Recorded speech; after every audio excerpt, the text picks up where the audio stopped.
We have a Fox News alert for you. President Trump tweeting just seconds ago. He said, Democrats are holding our military hostage over their desire to have unchecked illegal immigration.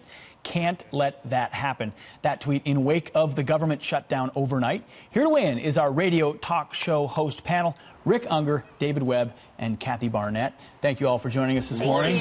Ladies first, Kathy, is the president right when he says the government shutdown is being held hostage over illegals? Yes, I mean, it's quite apparent. You know, I was watching earlier this week, Secretary of Defense General Mattis said that China and Russia has replaced terrorism as our #1 threat. He went on to say that whatever military fighting competitive edge America once had, it has eroded. And so now to be faced with really a manufactured crisis, there is no need for the Democrats, there's Chuck Schumer and the Democrats, to make this such an imminent threat to our national security at all. And yes, they did. But, you know, I was coming in here this morning, and I was just talking randomly to this gentleman and talking about the shutdown and what did he think. And he said, in the midst of the conversation, I only have $17 in my bank account, and I was shocked when he said it, but it resonated with me because it goes to the exasperation I believe many Americans are feeling right now, that while our elected officials who have the responsibility of protecting us are playing footsie. And I'm going to go to you, Rick, on that, because then I'll get David, you to respond. Because it doesn't it feel like Democrats are a bit out of touch here, where people are saying, I've got $17 in my bank account, but this party is worried about protecting illegals and potentially holding up the government in the process. This is all going to depend. You know, one of the things we're reacting to the shutdown last night, but there's a very good chance this will end up being the so what shutdown by Monday. I'd say better than 50-50. Who blinks? I think everybody blinks because I think everybody's played a role in getting us here. I think by Monday morning, very good chance the government opens, that they will have extended this another 3 weeks, and we go on. So let's wait and see. Democrats will take some heat over the things that you're talking about. If it continues, I don't think it will. Interesting. The headlines seem to get in a concession like that from you, Rick, means the headlines this morning, no, they acknowledge that. They say, hey, Democrats are holding it up. If it is decoupled, let's go with Rick's theory that the government doesn't shut down, then it becomes a debate about immigration and DACA.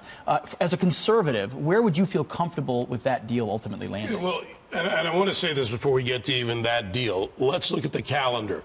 It's January 20th. DACA expires on March 5th. That means this was a construct of the Democrats and about politics, not about actual solutions. Anybody who can read a calendar can really see that for what it is. They could have put this aside. However, when you go to the politics of this and you push it down the road, CR is nothing. That's continuing the bad behavior. Sure. What are they going to fix? So while people are arguing over what should be done about DACA, the real important issue here is the more millions of Americans and hundreds of millions that will be affected if government doesn't work correctly. It doesn't affect a large amount of people relative to the population. The military, let me tell you something, and you know this, Pete, our military and military families are a lot stronger. They're not weaklings all of a sudden because there's a shutdown, but they will show up for work on Monday without pay, and they will stand in organizations that you work with, that I work with, that I sit on the boards of. If a family needs help, you go to WFS.org, call us. We'll get you the help you need if you're one of those, you know, privates that doesn't make much money. So the government workers who make a ton of money, and when I say ton, they make more money than the military. Let's put it that way. The pressure has to be put on them. And one of the pressures I'd like to see put on, you're not going to get your back pay for your furlough.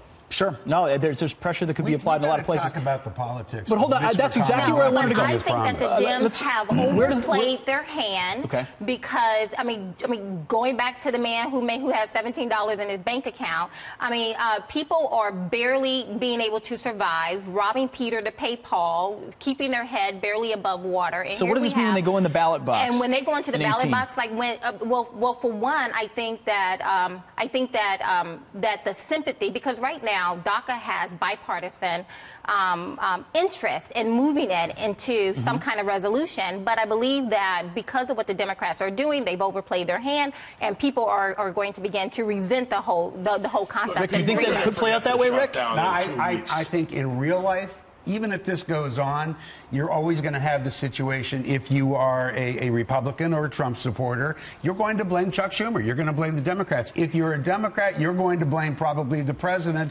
You get to the ballot box, I question if it'll even be on anybody's mind. I think people don't care. The average American, you don't you're care. Forget this weekend go on with your daily life. But I really do want us to stay on that theme, though, because Mitch McConnell did promise for the last CR that he would deal with this DACA thing in January. He broke that promise, and then he says, people. Who cares? Nancy Pelosi also said they'd shut the government down over DACA, and they have, and now we'll see if it lands in their lap or not in 2018. What Nancy Pelosi says we should never take for anything. If you go back a couple of years and you look at what she said when the Republicans were doing it, it's about hypocrisy. And the fact is the Democrats have done nothing about illegal immigration or DACA when they're the majorities and the supermajorities. They've done nothing about taxes. And lost control of my radio host. I'm sorry. No, you guys are fantastic. Electoral. Rick, David, and Kathy will have you back again to continue to debate this.